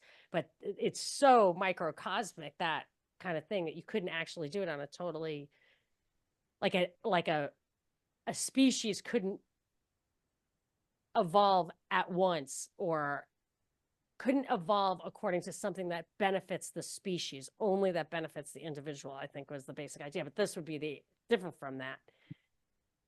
So I don't know how you would explain that. I don't know. I'll have to My check it out. favorite I'll watch it. My favorite episode of Star Trek with Data was when there was that game where you put the things on your fingers and you did this, and it was like a logic game, and there was this guy in the universe who was undefeated, and Data finally, the whole episode was about Data's discovery of how he could defeat this guy who was undefeated because he made no mistakes. So it's like, how could I have lost if I didn't make any mistakes? And then he had to realize that, well, the moral is you can make no mistakes and still lose. So his new strategy was to Make mistakes. try to win. And he won. I'll have to go back and watch that, because I've seen them all like 10 times. It was before you could record TV. It was on so long ago. So when it would had reruns on TV, I mean, they used to be on like 4 o'clock every afternoon, and I was in graduate school, and I would just sit there with my cat watching TNG reruns. I cannot believe I don't remember that one. I'll have to hunt it It's down. so good. And it's interesting because it's the cyborg that ends up learning, like you just said, Ricky, Value this of error. Yeah. AI like said this is suffering, and it was the organic species, I don't know what species he was, ends up being, the frustrated guy who, anyway, watch it again, it's good. Learn so much from Star Wars. I mean, Star Trek. Sorry, guys. There's more to learn from Star Trek than Star Wars, I think. Oh my gosh. Star Trek was much better, I think. Voyager rolls. I just love Janeway. Ugh. Oh, I stopped by then. I graduated from school, and I had a to whole start working. series. All right, I'm doing it. I'm doing Voyager. Janeway rules. She's like the most moralistic, stubborn woman character that's ever been, and I adore her. She's like always doing the right thing no matter what. Yeah. Talk about unrealistic. All right, I'll check it out. But they don't have a cyborg. They have a Borg eventually. This is, the hive mind guys. Yeah, I know what the Borg is. That's an what we're analogy gonna- that comes up quite often. Back to AI. Right, exactly. Jacking in.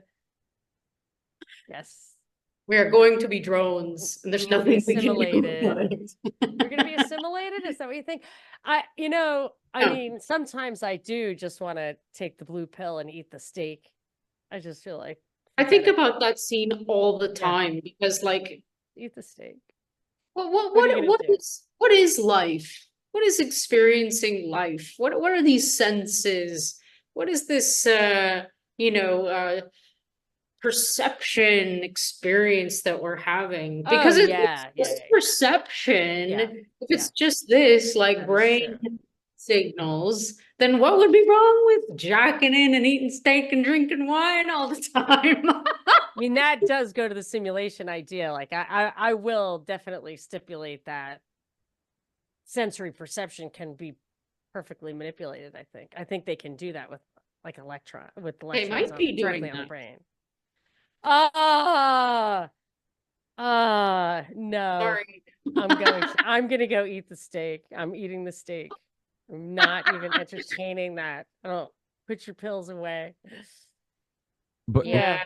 we've kind of learned that if you can design something to be better than the real, or at least to trick your brain into believing that it's better than the real thing anyways. I mean, look at Doritos. It's not real food. It's artificial flavors, colors, smells, the texture, everything's man-made, and it's tricked your brain into believing that it's delicious and you're eating something that I need to continue eating. And you see it with like social media compared to real social interactions. You get people at a bar, Addiction. and little by little, they just start looking at their phones. They start looking. Next thing you know, they're interacting with their phones more than they're interacting with their friends. So we've almost, we've already chosen, maybe unknowingly, or maybe by accident, or maybe it's just because the understanding of humans has gotten so advanced that now you can't avoid the fact that humans can be manipulated. And when kids, it's funny because when I hear parents complain about like, oh, my kid can't turn off his tablet, he spends too much time online, I'm like, I get it. I'm like, but sympathize with the fact that those tech companies spend millions and billions of dollars designing something that your kid can't turn off. And they've have scientists and psychologists all understanding how to keep your kid clicking. And There's a documentary about that. Every parent needs to watch. do you know? Subliminal messages. It's not legal called? too. What's it Oh, called? What's the I documentary? don't remember, but if you just go documentary, advertising, targeting children, subliminal messages, I'm sure it'll come. Yeah. Well, This- oh, go ahead. Sorry, this is a picture from Corbett. James Corbett sent out an email with an article in it. There's a remote tribe, some charitable person got them the internet, and he just showed the before and after pictures. Oh, I of- saw that. Yeah. Yeah. So the before picture is the kids in the tribe like doing stuff and hanging out together, and the Right. after. Say that again. Playing with a monkey. Striking. Like that Yeah. visual image is like, And the this bottom what one I is the get second about picture. us. Everybody's on their phone. Exactly. This is what I get about us right now as a species. It's like, Yeah. and maybe it's because I don't have a phone. I walk around the world and I see that. Like every minute Yeah, I of know. it. I live a pretty angry day-to-day life actually, because a lot of things make me angry, and they should, because there's Yeah. so little justice in the world. Every time I see this, it's like I see predation. That's what it is. It's like you are taking the human out of humanity. And it's divisive and it's intentional. I think it's predatory, especially in the context of kids. I don't want to piss too much on technology, but it's like, this isn't really technology though. This is misuse of technology. Right. That's a good point. And it does not emerge organically because we don't need it. And if you did, that's why I do like freedom, liberty. But what they did, what gives them an unfair advantage. Because again, I would say to my mother, the propaganda, the manipulation, the exploitation, predation, and she would say, people have free will. They can turn it down. But what Not I so much object to, kids. is that they took our tax money, our their authority as the government. If you look back at the 60s, that Russia was doing a lot of it. I mean, who knows if they were even doing it at our behest? I'm sure we were doing it secretly. We said we had to do this stuff, psych experiments, because Russia was doing it anyway. So they take all this money and all of this access and all of this license that we could not do privately without probably going to jail. They take that, they discover the psychological levers of control, as well as taking that money and investing it in these technologies that would never emerge organically from human need, employ those psychological observations, which they do not share with us, and then end up getting the jump on us. So my kids had phones when they were in high school, not before. Now kids have phones when they're in preschool. I didn't even know how to handle it.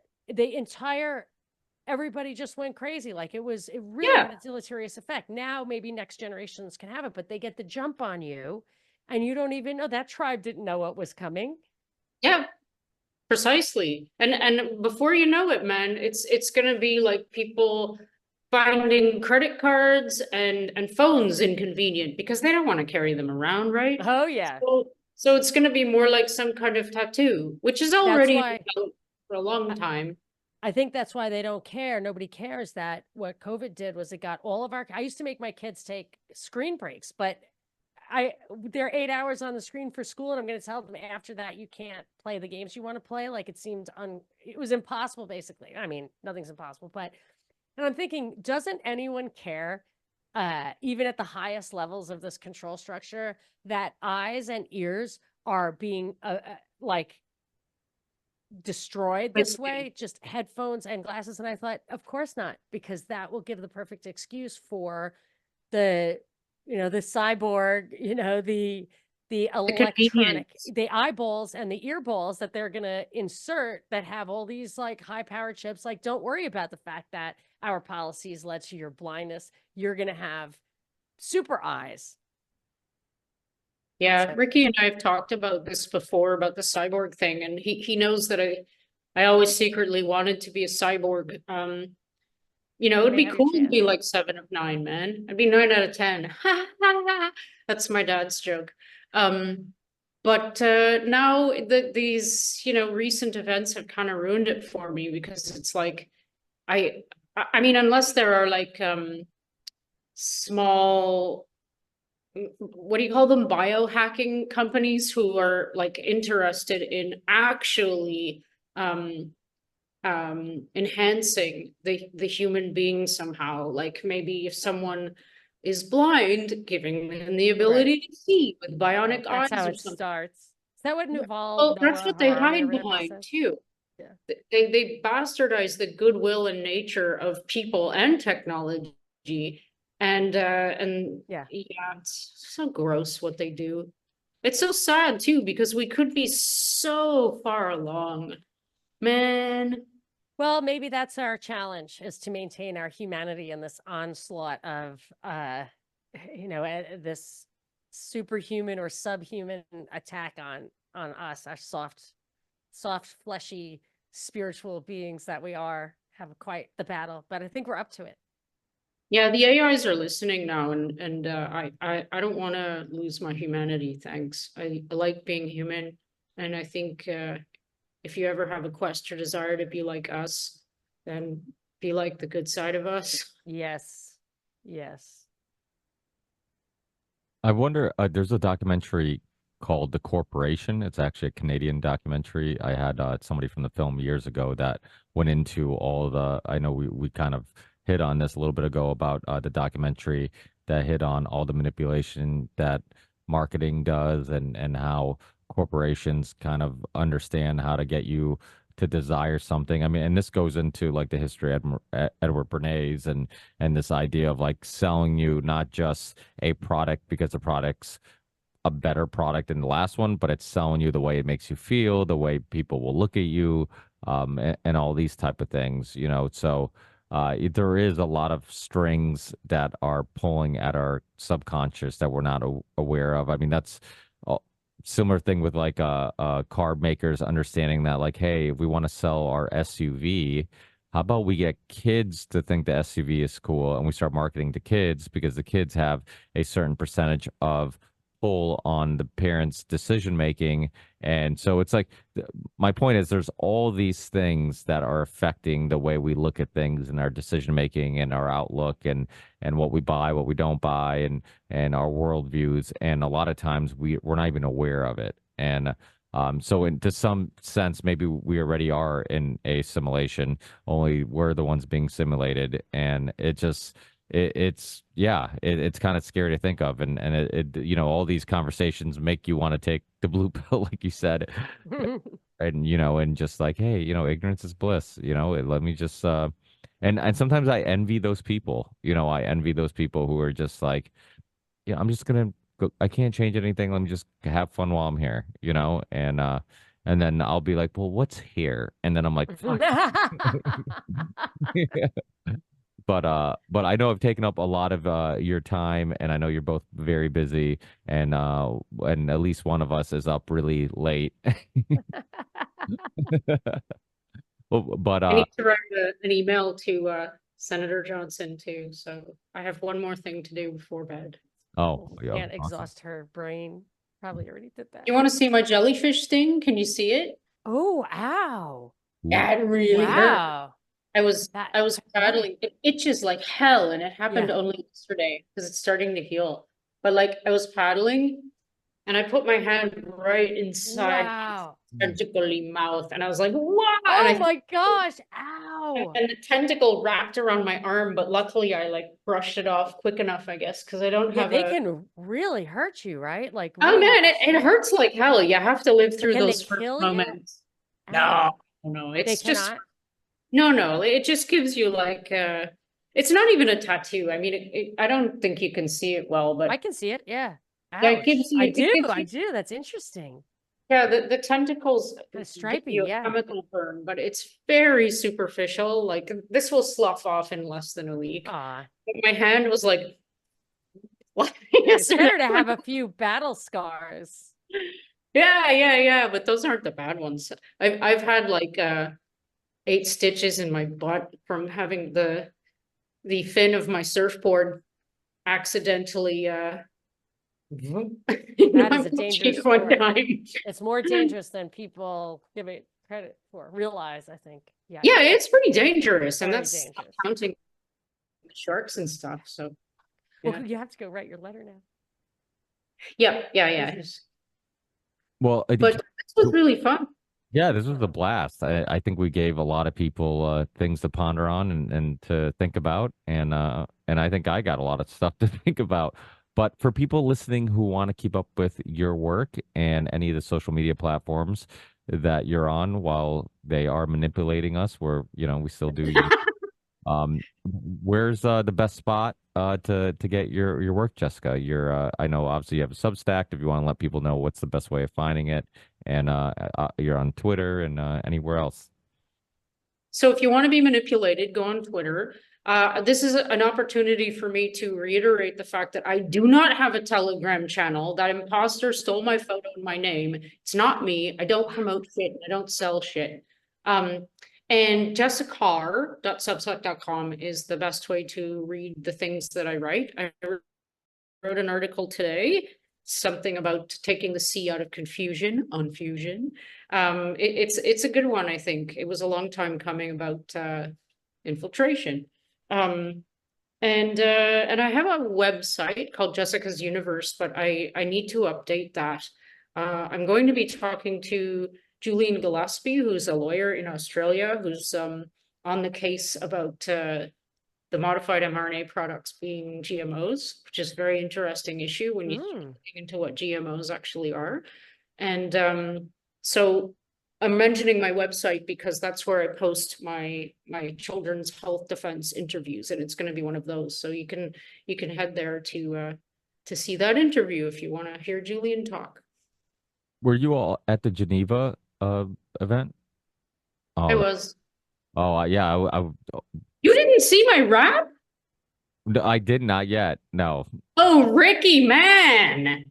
Okay, so I decided to use my 2-minute speech to actually do a rap. And I'm not just talking about writing, making music, putting it together, producing it. And then I got up on stage and I rapped as best as I can rap, which is basically me talking with my standing bitch face really loud into the microphone rhythmically. So I can't believe you haven't seen that. If you look on Twitter, you'll find somebody who posted it because it went a little bit viral, but I think somebody might have shut it down. Yeah, P. Diddy maybe.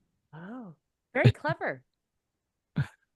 Yeah, it's good. If you go to my Substack, I have the words, and they're pretty cool.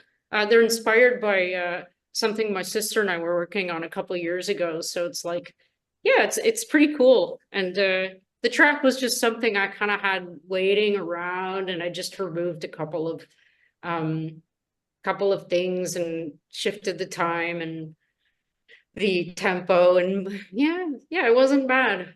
The people liked it, which is the most important thing. Well, I'm pretty sure you're the only rapper that was there, so you. I don't know about that, but I'm not a rapper. Listen, if Ben Shapiro can rap, then I'm pretty sure Jessica Rose can rap. Oh yeah, right. I saw that. Yeah, I'd give that guy a run for his money. Contact Tom McDonald, see if we can get you on a track. All right. But yeah, because Susie Olson actually invited me to the event, but I'm like, Oh, you could have been there. I could have, but it's it's expensive and time consuming. As hell. Yes. Yeah. Yeah, so I'm like, yeah, I'm gonna have to pass on this. But when she contacted me, it was like right in the beginning, and she's like, "Oh, these are people are gonna be there." And then like when it really started rolling, and I saw the list of people, I'm like, "Damn, what an awesome event!" There's so many heavy hitters there, and it would just seem like a really really cool event. And the reason I'm bringing it up because it's a perfect example of how meeting these people. I'm sure you've had interactions like myself with like many of these people that were there, but seeing them in person and like connecting with them, it's just a whole different experience that no artificial, maybe who knows, but I feel like that the kind of one thing that keeps me optimistic is like there can the artificial world create that feeling and that energy you get when humans meet. And I don't know. 100%. Yeah, the chaotic aspect, because like everyone's moving around like their own electron. And you're so right. I met Vibeke Maniche. I probably ruined her name there, but she's one of the authors on the Schmeling paper that you both might be familiar with, that showed that there was this variability in adverse event occurrence between lots, the COVID injectable product lots. Anyway, she was someone I hadn't met before. You're right, I met a bunch of them before, but she was one of the new ones, and she was so sweet. She wore this gorgeous pink wool suit to the rally in the march, and it was really wool. I was like, "Is that wool?" And she's like, "Yes, it's pretty hot." Or she said something like that. And I'm like, "I bet, man, it's not a cool day out here." Oh, it was cute. But yeah, the energy was unreal, and it was my first march. So yeah, you're right. It was brutally expensive, but it's kind of one of these things where it's like, screw it, it's only money if you can afford it. And there's nothing that could replace the experience I had listening to those Glocken during the march. It was ridiculous. Like it activated something in my real bass, like the bass in me came out. It was just crazy. It was really, really something special. No one, I said this in an interview it was yesterday. No one was there because they had to be or because they were paid. It's like everyone came at their own expense. And it was what real unity, not unity in the V for, vendetta calls unity, but real unity of human spirit and action. And yeah, anyway, it was good. I like Geneva too. It's beautiful. Oh yeah, really beautiful, really beautiful. You And been there, there's- Monica? Yes, and Switzerland is such the like fortress Switzerland. So I've been there a few times, and I was with friends who like to drive. So we were driving through the Alps or whatever. And as soon as you cross over into Italy, I mean, you can just tell that the laws change so much that, like the countryside looks different. Like cafes are just full of not Italian people, and it's just like, okay, so you guys are probably running the world, but everything stops at the border of Switzerland. But Lake Geneva is so beautiful and all of that. So yeah, it A would quick have been little worth it. story. I was like 1 month away from being born in Switzerland. My mother was pregnant there. I was born in Portugal, but my parents were Portuguese immigrants. They went to Switzerland to work. And it's funny. My dad used to tell this joke when I was a kid, and I didn't get it. And then when I did get it, I wish I didn't get it. But he's like, "Hey, you're made in Switzerland, born in Portugal," and I'm like, "What does that mean?" And and then my mother was pregnant, and she was kind of hiding it because she knew that they were gonna like send her away, and she didn't want to work and stay there with my father. And eventually she was showing too much, and they're like, "No, I'm a twin." That would be a lucky ticket. You're a twin? Yeah, so she had two babies in her, which was harder to hide, I'm sure. And then eventually they're like, "Hey, you can't have an anchor baby here. Get the hell out of here. Go back to Right. school." That So would have been a lucky ticket for you, Ricky. I think you would have till you're 18 to realize that's a good citizenship to have, especially when the bombs start falling. Anyway. yeah, no, well, that's kind of why I'm like, it's interesting because I've thought about that myself. I'm like, oh, it's weird if I was a Swiss citizen instead of a Portuguese citizen, but Mhm. it's well, Switzerland's kind of a place of immigrants anyways. I was gonna say I'd be an immigrant in Switzerland, but I'm like, I would feel like one, but I'm like, aren't they all immigrants in Switzerland? um but Monica, yes, let people know what you're up to, your show, your feed, your YouTube Yes, channel, I'm Rockfin. easy. Awesome. Everything is Monica Perez Show, MonicaPerezShow.com, at Monica Perez Show everywhere. Linktree has a million of my things. But what I've been doing lately, which is super fun for me, is I used to do it every single day, but a couple of times a week I do a newsreel. So I take whatever, it's the real newsreel. I take the stories of the day and I dig a little deeper. Like my last one was like Hunter Biden's on trial for lying on a gun application when I have like 4 things full of documentary evidence of him being involved in tens of hundreds of millions of dollars of corruption where all of his partners in every single scenario are in jail. But whatever, I'm sure that one little lie. So that's what you get if you take the real news of the day. And you don't actually have to read the newspaper yourself. I will read the newspaper for you. I will translate it into truth, and you can listen to it anywhere on your favorite podcasting platform, The Monica Perez Show. Thank you, Ricky. Yeah, yeah, absolutely. Great show. Definitely check it out. Subscribe to it. Do you post it? I know I follow you on Rockfin. Yeah, rockfin.com/Monica Perez. And I'm beginning to I live stream Tuesdays and Thursdays at 2:00 Pacific, 5:00 Eastern on Facebook and YouTube. But I'm getting so much like takedown notices and all that I'm just like erasing those pretty quickly. So if you want to see it other than live, go to rockfin.com/Monica Perez or Rumble. Yeah, awesome. Yeah, those seem to be the two most that used, at least in our world. Yeah, they're not messing me up Yeah. the way the other guys, they're just yikes. Yeah. I'm running. I'm like running. I feel like there's a little Pac-Man at my heels. I have to take those videos down before I get like enough strikes to take me down completely.